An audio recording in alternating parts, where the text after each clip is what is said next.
శివాయ. శ్రీకృష్ణుడి కుమారులు సాంబుడు, ప్రద్యుమ్నుడు వీళ్ళందరూ ఒకసారి అడవిలో ఆడుకుంటూ దాహంతో ఒక బావి దగ్గరికి వెళ్ళారు నీళ్లు తాగుదామని. అందులో చూస్తే ఒక పెద్ద కొండంత ఊసరవెల్లి కనిపించింది.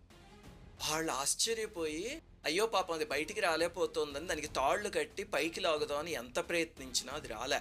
అప్పుడు వెళ్ళి కృష్ణ పరమాత్మతో చెప్తే ఆయన వచ్చి చూసి నవ్వుకొని ఎడమ చేత్తో బయటికి తీశారు. గోవర్ధనగిరినెత్తిన స్వామికి అదో లెక్క బయటికి వచ్చింది. ఆయన స్పర్శ తగలగానే దాని శాపం తీరిపోయి దివ్య పురుషుడు రూపం తీసుకుని నమస్కరించి పైలోకానికి వెళ్ళిపోయింది.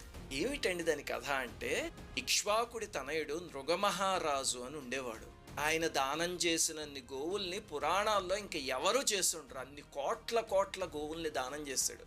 ఒకసారి ఒక బ్రాహ్మణుడికి గోదానం చేశాక ఆ బ్రాహ్మణుడు ఆ గోవుని ఇంటికి తీసుకెళ్ళాడు. దానికి ఒక గుర్తు పెట్టుకొని ఆ బ్రాహ్మణుడు పెంచుకుంటున్నాడు. ఒకరోజు ఏమరపాటుగా ఉండి కట్టడం మర్చిపోయేసరికి ఆ గోవు తప్పించుకుని